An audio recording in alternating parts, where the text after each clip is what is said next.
আসসালামু আলাইকুম, স্বাগত জানাচ্ছি আরটিভির সকালের সংবাদে। পুরোটা সংবাদে আপনাদের সাথে রয়েছে আমি নুসরাত সুজানা। সাভারের ভয়াবহ রানা প্লাজা ট্র্যাজেডির ভয়াল দিন আজ। দেশের গার্মেন্ট শিল্পের ইতিহাসে সবচেয়ে বেদনাদায়ক ও ন্যাক্কারজনক ঘটনা ঘটে এই দিনে। ভবন মালিক, গার্মেন্টস মালিক ও প্রশাসনের খামখেয়ালিতে প্রাণ হারান ১,১৩৫ শ্রমিক, আহত হন ২,৪৩২ জন। ঘটনার ১৩ বছরেও শেষ হয়নি বিচার কার্য। ক্ষতিপূরণ ও পুনর্বাসনের অভাবে চরম কষ্টে দিন কাটাচ্ছেন পঙ্গুত্ব বরণ করা অনেক শ্রমিক। সাভার থেকে জিয়াউর রহমান জিয়ার তথ্যচিত্রে বিস্তারিত জানাচ্ছেন সাকিব আল হাসান। ২০১৩ সালের ২৪ এপ্রিল ঘড়ির কাঁটায় ৮:৪৫। কিছু বুঝে ওঠার আগেই হঠাৎ ঝাঁকুনি দিয়ে ধসে পড়ে সাভার বাজার বাসস্ট্যান্ডের পাশে ৯তলা রানা প্লাজা ভবন। ১৩ বছরেও স্বাভাবিক জীবনে ফিরতে পারেননি রানা প্লাজার পঞ্চম তলায় সুইং অপারেটরের দায়িত্বে থাকা জেসমিন। আগের দিন ভবনে ফাটলের কারণে কাজে যেতে না চাইলেও মাস শেষে বেতন আটকে দেওয়ার ভয় দেখানো হলে যেতে হয় মৃত্যুপুরীতে।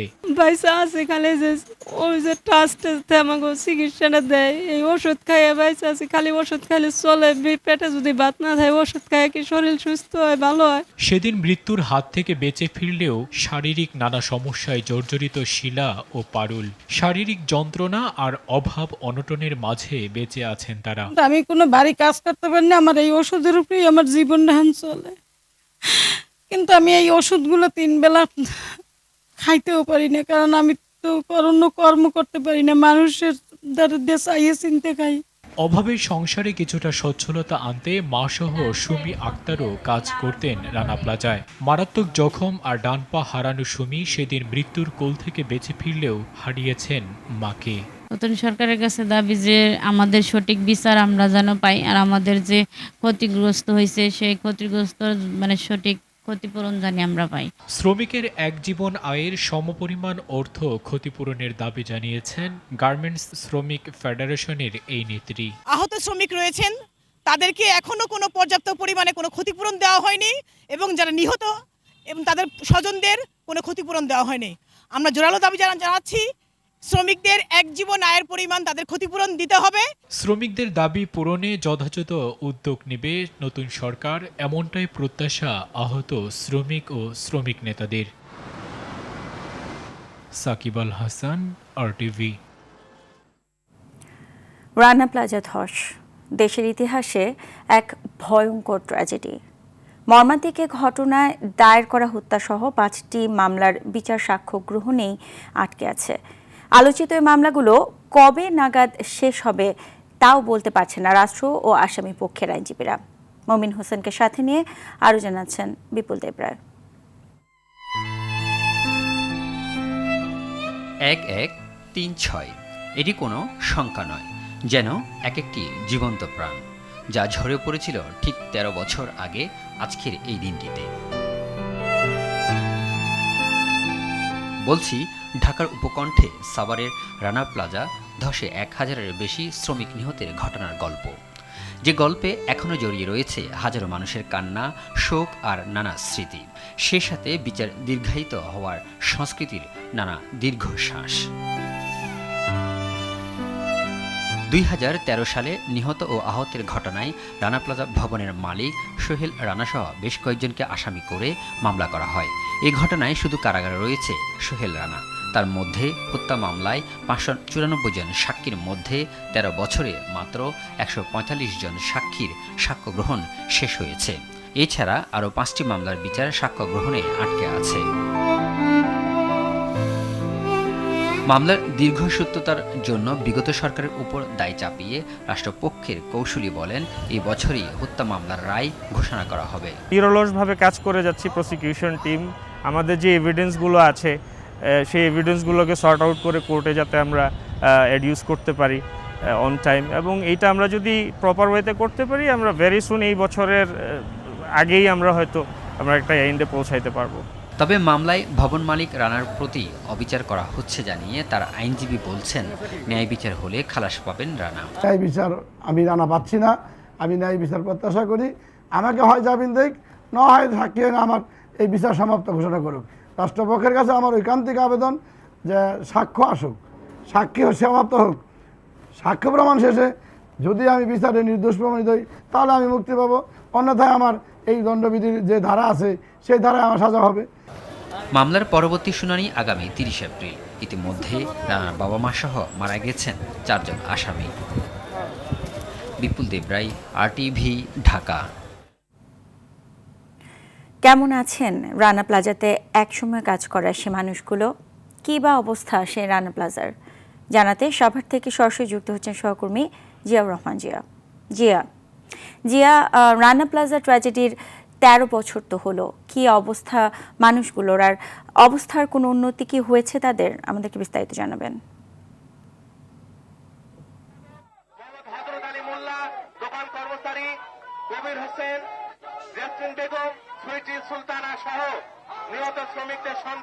সুজানা, আমি এই মুহূর্তে আছি সাভারের রানা প্লাজার যে স্থানটি, সেই স্থানটিতে আমরা সকাল থেকে যেটি দেখছি যে বিভিন্ন শ্রমিক সংগঠন, আহত এবং নিহত শ্রমিকের স্বজনরা এবং ক্ষতিগ্রস্ত শ্রমিকরা সকলে এই রানা প্লাজার যে স্থানটি সেই স্থানটিতে আছে।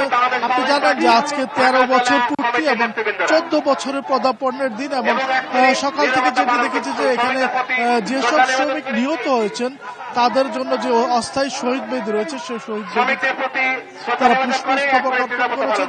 এছাড়া সকাল থেকেই তারা মিছিল নিয়ে এসেছে এবং তারা যেটি বলছে যে তারা ক্ষতিগ্রস্ত শ্রমিকরা তাদের ক্ষতিপূরণের দাবি জানিয়েছেন।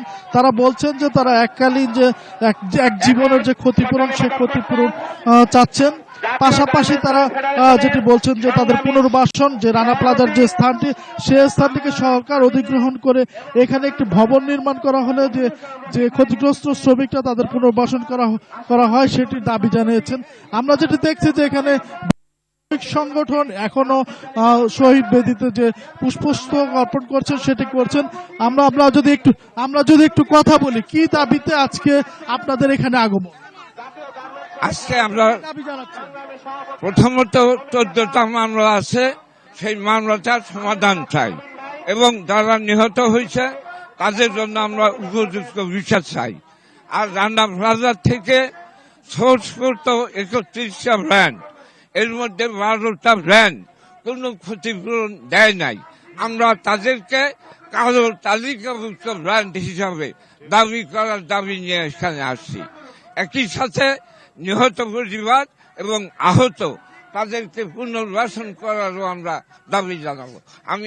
তো আপনি যেটা শুনছিলেন যে এখানে যে শ্রমিক সংগঠনগুলো সে দাবি তুলে ধরেছেন, এছাড়া আহত এবং নিহতর পরিবারও এখানে উপস্থিত আছেন। তারা আজকে তারা সমাবেশ করবেন এবং এখান থেকেই তারা আসলে নতুন সরকারের কাছে তারা একটি দাবি জানালেন। বিগত সরকার তাদেরকে আশাহত করলেও নতুন সরকার যেন তাদের এই দাবিগুলো মেনে নেয় সেটি তারা প্রত্যাশা করছেন। জি, ধন্যবাদ আপনাকে। সরবরাহ বাড়লেও এখনও কাটেনি জ্বালানি তেলের সংকট। গণপরিবহন থেকে ব্যক্তিগত যানবাহনের তেল সংগ্রহে দিশেহারা গ্রাহকরা। এদিকে জ্বালানি তেলের দাম বৃদ্ধির প্রেক্ষিতে সারা দেশে বাস ভাড়া বাড়ানোর ঘোষণা দিয়েছে সরকার। ঢাকা ও চট্টগ্রাম মহানগর সহ দূরপাল্লার বাসে প্রতি কিলোমিটারে ভাড়া বেড়েছে 11 পয়সা। 18 এপ্রিল ডিজেলের দাম লিটারে 15 টাকা বাড়িয়ে 115 টাকা করে সরকার। এরপর থেকেই গণপরিবহনে ভাড়া সমন্বয়ের জোর দাবি জানিয়ে আসছিলেন বাস মালিকরা। কয়েক দফা বৈঠকের পর বৃহস্পতিবার সর্বনিম্ন ভাড়া 10 টাকা বহাল রেখে সকল গণপরিবহনে কিলোমিটারে 11 পয়সা ভাড়া বাড়িয়ে আনুষ্ঠানিক ঘোষণা দেয় সরকার।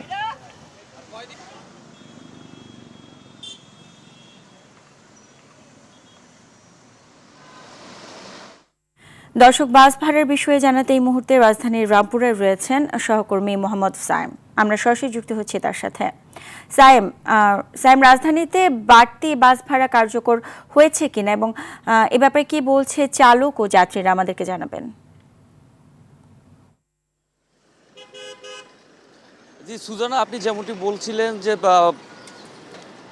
ভোক্তা পর্যায়ে যে তরলীকৃত তেলের দাম যে বৃদ্ধি করা হয়েছে, তেলের দাম বৃদ্ধির ফলে সরকার গতকাল কিন্তু সিদ্ধান্ত নিয়েছে যে রাজধানী সহ চট্টগ্রাম এবং দূরপাল্লার বাসে কিলোমিটার প্রতি 11 পয়সা করে ভাড়া বৃদ্ধি করার যে সিদ্ধান্তটি দিয়েছে, সেই সিদ্ধান্ত অনুযায়ী কিন্তু সকাল থেকে আমরা বেশ কিছু গণপরিবহনের সাথে যোগাযোগ করেছি, যাত্রী চালক সকলের সাথে আমরা কথা বলেছি। তারা কিন্তু এখন পর্যন্ত বাড়তি ভাড়াটা কিন্তু আদায় করা হচ্ছে না, এবং বাস মালিক পক্ষ থেকেও কিন্তু এখন পর্যন্ত বাড়তি ভাড়াটা নেওয়ার সে ধরনের কোনো নির্দেশনা যারা চালক হেল্পার যারা রয়েছেন তাদেরকে এখন পর্যন্ত দেওয়া হয়নি। আমি একটু জানিয়ে রাখি যে এর আগেও কিন্তু 2022 সালে কিন্তু তেলের দাম বৃদ্ধি করা হয়েছিল। তখন 114 টাকা লিটার প্রতি ডিজেল বিক্রি হতো। তখন কিন্তু ঢাকা সহ অন্যান্য শহরগুলোতে বাস ভাড়া কিন্তু কিলোমিটার প্রতি বাড়ানো হয়েছিল। সেই বাড়তি ভাড়াই কিন্তু এখন পর্যন্ত চলতেছে।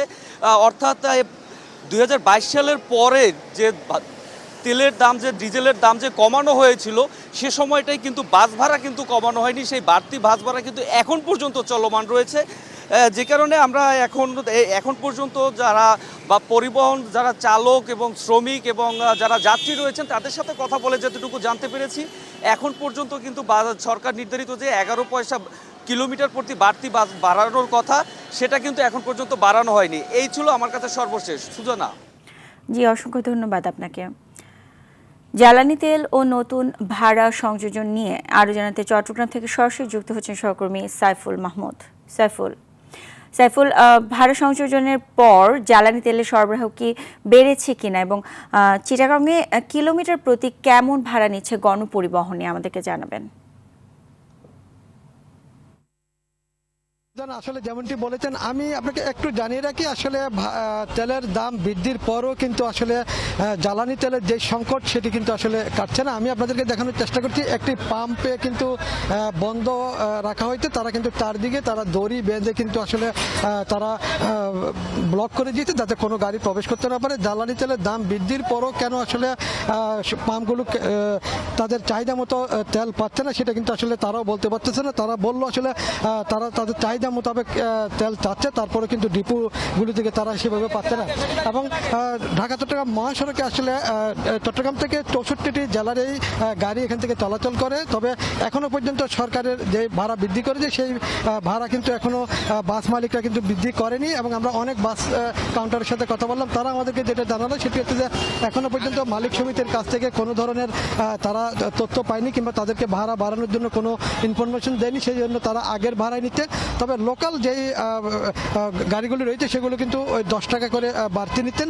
তবে তারা বললো আসলে যদি যেহেতু গাড়ি যেতে হবে খালি তো আর যাবে না, সেই জন্য তারা 10 টাকা চেয়ে নিচ্ছেন। যদি নাও দেয় তাও কিন্তু তারা নিয়ে যাচ্ছেন প্যাসেঞ্জারকে, কোনোভাবেই যাতে আসলে প্যাসেঞ্জার যাতে আসলে কষ্ট পায় সেই বিষয়টিকে তারা কিন্তু প্রাধান্য দিতে। এবং একই সাথে তারা বলছেন আসলে সরকারের পক্ষ থেকে যদিও ভাড়া বাড়ানোর নির্দেশনা দিয়েছে, তারা এখনো বাড়ায়নি। মালিক সমিতি যখন তাদেরকে বলবে তখন তারা ভাড়া বাড়াবে। আরেকটা বিষয় জানিয়ে রাখি, সেটি হচ্ছে যে ঢাকা চট্টগ্রাম মহাসড়কের দূরত্ব কিন্তু 249 কিলোমিটার। এই 249 কিলোমিটারে 11 পয়সা করে যদি বেড়ে থাকে তাহলে কিন্তু 24 টাকার মতো বাড়বে। তবে এখানে যারা রয়েছেন তারা বললো না, বিশেষ করে এসি গাড়িগুলো, তারা বললো 1600 টাকার ভাড়া হয়তো 2000 টাকা হবে। তবে অনেক যাত্রী বললো আসলে যদি 2000 টাকা হয়ে থাকে সেটা কিন্তু খুবই বেশি হবে।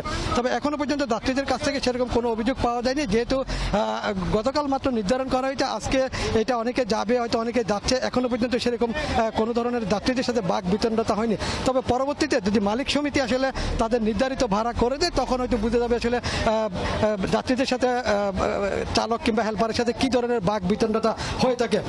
সুতরাং এটাই ছিল আমার কাছে এই মুহূর্তে সর্বশেষ সংবাদ বাস ভাড়া নিয়ে। জি সাইফুল, আপনাকে ধন্যবাদ। এদিকে জ্বালানি তেলের দাম বৃদ্ধি হওয়ায় এর প্রভাব পড়েছে বাজারে। রাজধানীর খুচরা বাজারে সাম্প্রতিক সময়ে নিত্য প্রয়োজনীয় সকল পণ্যের বাজার চড়া। এদিকে সোনালী মুরগি, সয়াবিন তেল ও সুগন্ধি চালের বাজারে সরবরাহ সংকটের অজুহাতে দাম বেড়েছে। দাম বেড়ে সোনালী মুরগি কেজি 380 থেকে 390 টাকা এবং ব্রয়লার 190 থেকে 200 টাকায় বিক্রি হচ্ছে। একই সঙ্গে ডিমের দাম বেড়ে ডজন প্রতি 120 থেকে 130 টাকা। এছাড়া ভোজ্য তেলের সরবরাহ কিছুটা কম থাকলেও আগের দামই বিক্রি হচ্ছে বলে জানান ব্যবসায়ীরা।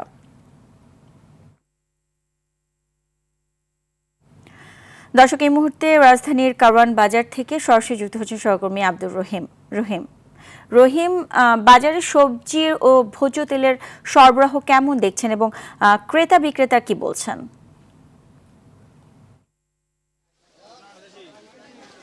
সুজানা, সকাল থেকে আমরা কারণ বাজারের বিভিন্ন সবজি বাজার থেকে শুরু করে ভোজ্য তেল এবং আনুষঙ্গিক যে আমদানি নির্ভর যে পণ্যগুলো রয়েছে আমরা ঘুরেছি এবং যে ব্যাপারগুলো আমরা দেখেছি জ্বালানি সংকটের কারণে কিন্তু আমদানি নির্ভর যেই সব পণ্য রয়েছে, বিশেষভাবে ভোজ্য তেল, মশলা জাতীয় যেই পণ্য রয়েছে সেগুলো কিন্তু দাম বেড়েছে। বিশেষভাবে যদি ভোজ্য তেলের কথা বলি, তেলের সরবরাহ কিন্তু কমে গিয়েছে অনেকটা এবং গায়ের রেটের চাইতেও কিন্তু 5 টাকা বেশি বিক্রি হচ্ছে বলে ব্যবসায়ীরা জানিয়েছে। 5 লিটার তেল কিন্তু আগে গায়ের রেট 950 থেকে 55 টাকা ছিল, যেটি আজকে কিন্তু 1000 টাকা পর্যন্ত নেওয়া হচ্ছে, এটি কিন্তু ব্যবসায়ীরা জানিয়েছে এবং কিছু ক্ষেত্রে তারা তাদের যে গায়ের রেট সেটি তারা রাখছেন তাদের কাছে বেশি বাজার করলে। এছাড়া যদি আমরা বলি দাম বেড়েছে কিন্তু আতপ চাল, যেটি কিন্তু 160 টাকা কেজি বিক্রি হচ্ছে এবং চিনির দাম বেড়েছে। চিনি 105 টাকা বিক্রি হলে সেটি কিন্তু আজকে 110 টাকা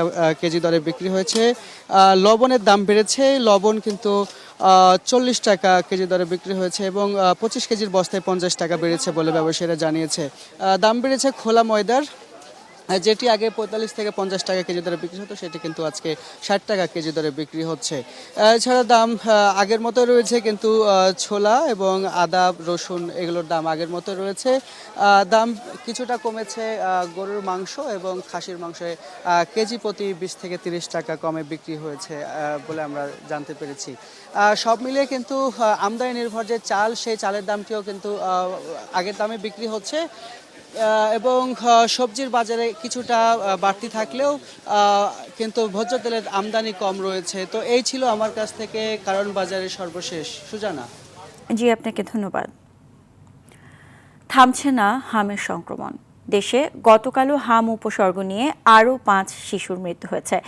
এই সময়ে হামে আক্রান্ত হয়েছে আরও 1295 জন শিশু। ময়মনসিংহ মেডিকেল কলেজ হাসপাতালে বৃহস্পতিবার আরও 33 জন রোগী ভর্তি হয়েছে। বরগুনায় বছরের শুরু থেকে পর্যন্ত 300-র বেশি রোগী শনাক্ত হয়েছে। সংক্রমণ বাড়ছে নেত্রকোনা, হবিগঞ্জ, চাঁপাইনবাবগঞ্জে। এদিকে সংক্রমণ রোধে বিভিন্ন জেলায় টিকাদান কর্মসূচি চলছে।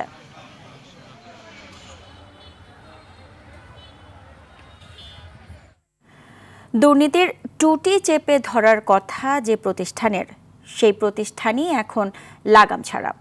রাজনৈতিক পট পরিবর্তনে এখন অভিভাবকহীন দুদক। নেতৃত্বশূন্য দুদকে থমকে আছে দুর্নীতির লড়াই বন্ধ মামলা। গুরুত্বপূর্ণ এই প্রতিষ্ঠানের কমিশনই যদি না থাকে তাহলে লাভটা আসলে কার?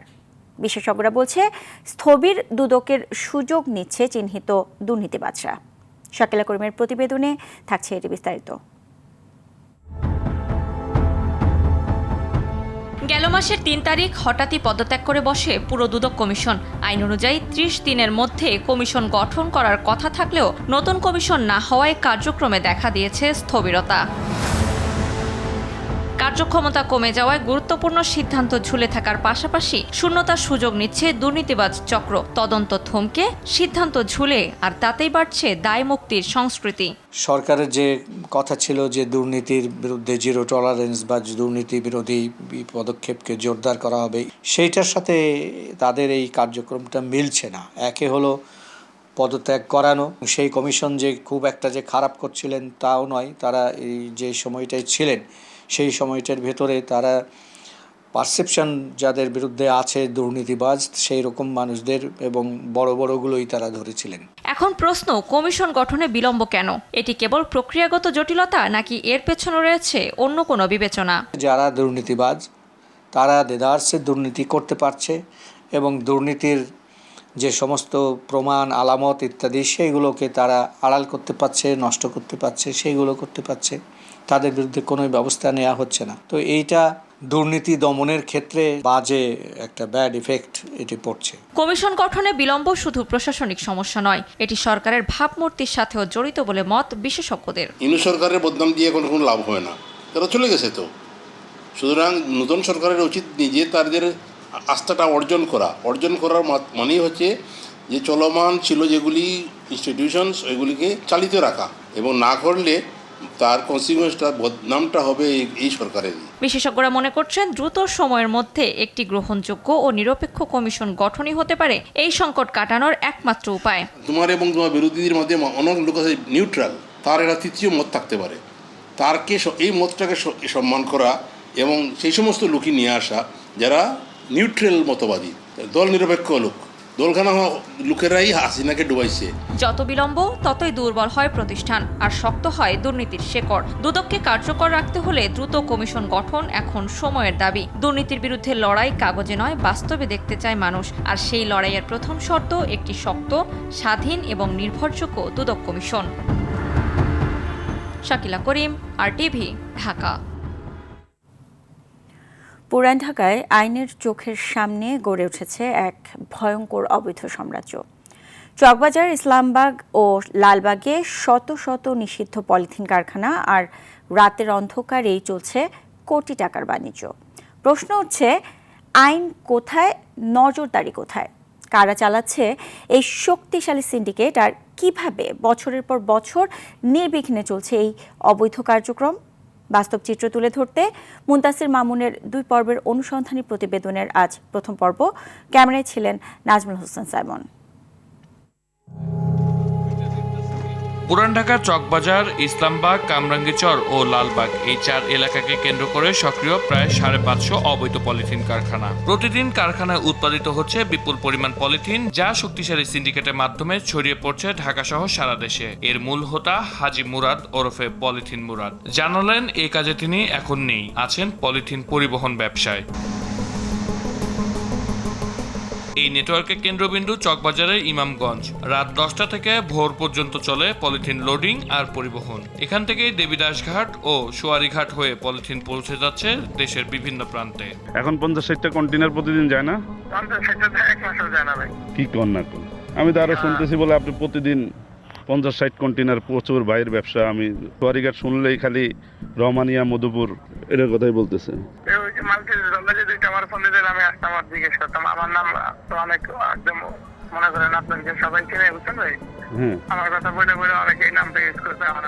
মধুপুর ও রহমানিয়া ট্রান্সপোর্ট সহ 1.5 শতাধিক প্রতিষ্ঠান যুক্ত এই চক্রে। সন্ধ্যা থেকেই শুরু হয় কন্টেনার বুকিং, আর রাত বাড়ার সঙ্গে সঙ্গে শুরু হয় পণ্য লোডিং। 10 থেকে 15 বছর ধরেই একই সিন্ডিকেট নিয়ন্ত্রণ করছে এই সরবরাহ ব্যবস্থা। রাত 10টার পরেই এই এলাকায় কার্যত একটি নিয়ন্ত্রিত জোনে পরিণত হয়। সারিবদ্ধ ট্রাক, কাভার ভ্যান আর কন্টেনারে ভরে উঠেছে নিষিদ্ধ পলিথিন। সবকিছুই হচ্ছে চকবাজার পুলিশ ফাঁড়ির সামনেই, কিন্তু আমাদের চোখের সামনে এরকম এখনো ধরা পড়েনি। সরেজমিনে RTV অনুসন্ধানে গেলে তাদের পেটোয়া বাহিনী সহ কিছু লোক বাইক যোগে ধাওয়া দিতে থাকে। এই অবৈধ পলিথিন সাম্রাজ্যের বিস্তার শুধু আইন ভঙ্গ নয়, এটি পরিবেশ ও জনস্বাস্থ্যের জন্য হুমকি। তাহলে প্রশ্ন, কারা দিচ্ছে এই অব্যাহত সুযোগ? মুনতাসির মামুন, RTV, ঢাকা। সকালের সংবাদ এই পর্যন্তই। মধ্যাহ্নের সংবাদ দুপুর 12টায় দেখার আমন্ত্রণ রইল। এতক্ষণ সাথে থাকার জন্য সবাইকে ধন্যবাদ।